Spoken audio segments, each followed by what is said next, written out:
RS Praveen Kumar గారు TRS పార్టీలో join కాకముందు గురుకులాల గురించి తెలంగాణ సమాజానికి అందరికీ కూడా తెలుసు.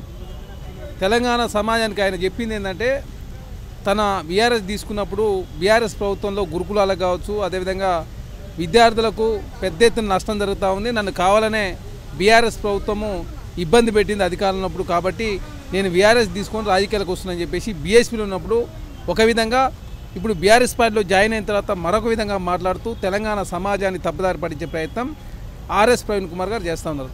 వారి వ్యాఖ్యలను తీవ్రంగా ఖండిస్తూ ఖచ్చితంగా కాంగ్రెస్ ప్రభుత్వం, ప్రధానంగా ఇక్కడ కాంగ్రెస్ ప్రభుత్వం అధికారులకు వచ్చిన తర్వాత గురుకులాలను రక్షించే కార్యక్రమం కావచ్చు, గురుకులాలను చదువుకున్నటువంటి పిల్లలందరూ కూడా ఒకే తాడికి తీసుకొచ్చి ఎస్సీ, ఎస్టీ, బీసీ, మైనార్టీ వర్గాల సమయం అన్నీ కూడా ఒకే వేదికగా నడిపేయాల ఏకైక లక్ష్యంతో పర్మనెంట్ బిల్డింగ్లో అని చెప్పి ప్రభుత్వం భావించి ఒక్కొక్క గురుకులానికి 200 కోట్ల రూపాయలు కేటాయిస్తూ తెలంగాణ రాష్ట్రంలో విద్యా వ్యవస్థను పునరుద్ధరించే ప్రయత్నంలో కాంగ్రెస్ ప్రభుత్వం ముందుకు పోతూ ఉంటే, ఆనాడు నిధుల కొరతతో చాలా ప్రధానంగా గురుకులాలు ఇబ్బంది పడ్డమాట వాస్తవం.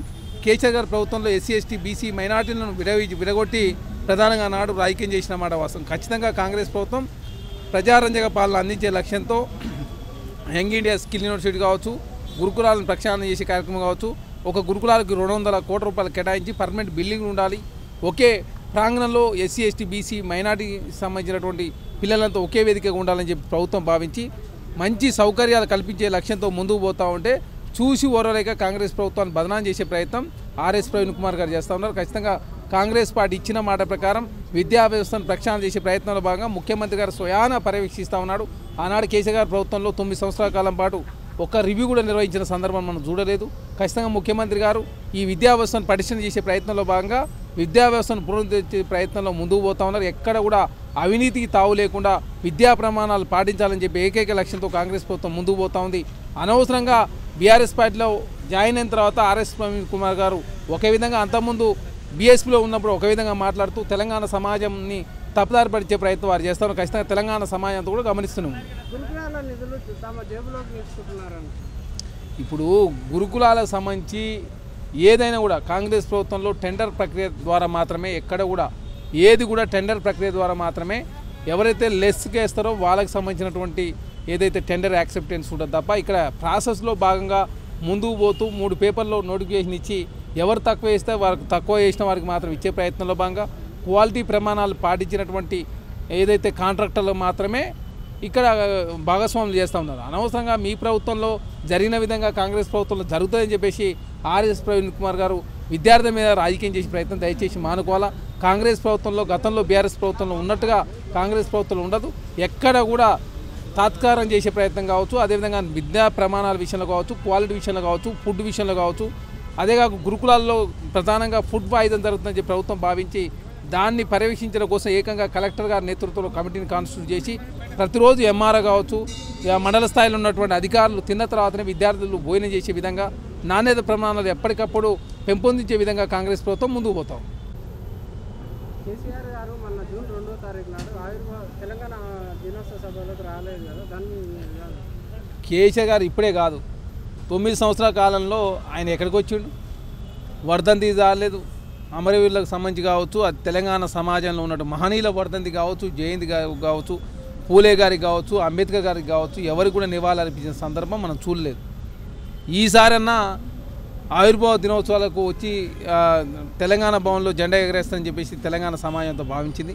కానీ తెలంగాణ భవన్కు రాలేదు. అదే కాకుండా తను ఫామ్ హౌస్లోనే ఉంటూ తెలంగాణ సమాజానికి ఒక మెసేజ్ ఇస్తానని చెప్పేసి తెలంగాణ సమాజంతో భావించరు. కానీ తెలంగాణ సమాజానికి మెసేజ్ ఇవ్వకుండా ఓన్లీ రాజకీయం చేసే ప్రయత్నంలో భాగంగా కేసీఆర్ గారు ముందుకు పోతూ ఉన్నాడు. కేసీఆర్ గారికి ఇది కొత్త కాదు, ఎందుకంటే 9 సంవత్సరాల కాలం పాటు ప్రగతి భవన్లో ఎవరికి ప్రవేశం లేదు. ఇప్పుడు ప్రతిపక్ష నేతగా ఉన్నప్పుడు కూడా ఫామ్ హౌస్లోకి ఎవరికి ప్రవేశం లేదు.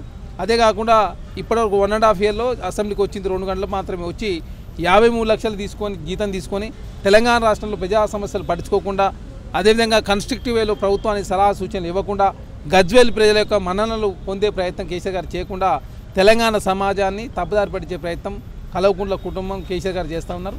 ఇది తెలంగాణ ప్రజలకు ఇది కొత్త కాదు, ఎందుకంటే గతంలో కేసీఆర్ గారు తెలంగాణ సమాజాన్ని అవమానించుడు, భవిష్యత్తు కూడా అవమానించే ప్రయత్నం కేసీఆర్ గారు చేస్తుంటారు. కాబట్టి కల్వకుంట్ల కుటుంబం రాజకీయం ముఖ్యం, రాష్ట్ర ప్రయోజనాలు ముఖ్యం కాదని చెప్పేసి వాళ్ళు భావిస్తూ ఉన్నారు.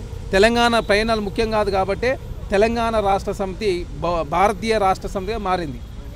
భారత రాష్ట్రం మార్చుకొని మహారాష్ట్ర కావచ్చు, ఆంధ్రలో శాఖను ఏర్పాటు చేసుకుంటే తెలంగాణ వారికి ముఖ్యం కాదు, జాతీయ రాజకీయాలు మాకు ముఖ్యం అని చెప్పేసి వారు భావించారు.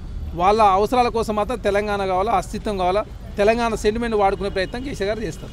ఆనాడు తెలంగాణ ఉద్యమంలో పనిచేసినటువంటి, తెలంగాణ ఉద్యమంలో క్రియాశీలకంగా పనిచేసినటువంటి కవులు కళాకారులకు తెలంగాణ రాష్ట్ర ప్రభుత్వము అధికారులకు వచ్చిన తక్షణమే 8 మంది కవులు కళాకారులకు గుర్తించి ₹1 నజరానా ప్రకటించాలి, అదేవిధంగా న్యూ సిటీలో ఒక ప్లాట్ ఇవ్వాలని చెప్పేసి ముఖ్యమంత్రి గారు ప్రభుత్వం అనౌన్స్ చేసి తెలంగాణ రాష్ట్రంలో ఇచ్చిన మాట ప్రకారం మొన్న జూన్ 2వ తారీఖు నాడు వాళ్ళందరినీ పిలిపించుకొని సన్మానం చేసి వాళ్ళ కుటుంబ సభ్యులకు చెక్కును అందజేసినటువంటి పరిస్థితి తెలంగాణ సమాజం చూసినాం. ఎందుకంటే గోరెడ్డి వెంకన్న గారు లేకపోతే వాళ్ళ కుమార్తె తీసుకున్నది, గద్దర్ గారు లేకపోతే గద్దర్ గారి భార్య విమల గారు తీసుకున్న సందర్భం, అదే కాకుండా జయరాజ్ గారు కావచ్చు, అదే పాషం యాది గారు కావచ్చు, అదేవిధంగా తెలంగాణ రాష్ట్రంలో 8 మంది కవులు కళాకారులకు గుర్తించుకొని వాళ్ళు సన్మానించుకొని ఒక్కొక్కరు ₹1 న్యూ సిటీలో ప్లాట్ ఇచ్చిందంటే తెలంగాణ రాష్ట్రంలో కాంగ్రెస్ ప్రభుత్వం ఏ ఉద్యమకారును కూడా మర్చిపోయే ఉద్దేశంలో కాంగ్రెస్ ప్రభుత్వం లేదు. ఖచ్చితంగా ఇచ్చిన మాట ప్రకారం తెలంగాణ రాష్ట్రంలో తెలంగాణ అస్తిత్వమైన, తెలంగాణ రాష్ట్ర ప్రజాస్వామ్యమైన, ఆనాడు తెలంగాణ కోసం పోరాటాలు చేసినటువంటి వ్యక్తులను కూడా ఖచ్చితంగా గౌరవించుకోవాలి, వారి మర్యాద ఇవ్వాలా, ఖచ్చితంగా వాళ్ళకి చెప్పినటువంటి మాట నిలుపుకునే ప్రయత్నంలో కాంగ్రెస్ ప్రభుత్వం ముందుకు పోతుంది. మిగతా ఉద్యమకారులకు కూడా ఖచ్చితంగా ఇంకా కాంగ్రెస్ ప్రభుత్వం 3.5 సంవత్సరాల కాలం పాటు ఉంటుంది కాబట్టి ఖచ్చితంగా ఇచ్చిన ప్రతి హామీ నెరవేర్చే ప్రయత్నంలో కాంగ్రెస్ ప్రభుత్వం ముందుకు పోతుంది. Subscribe us and press the bell icon for more interesting updates.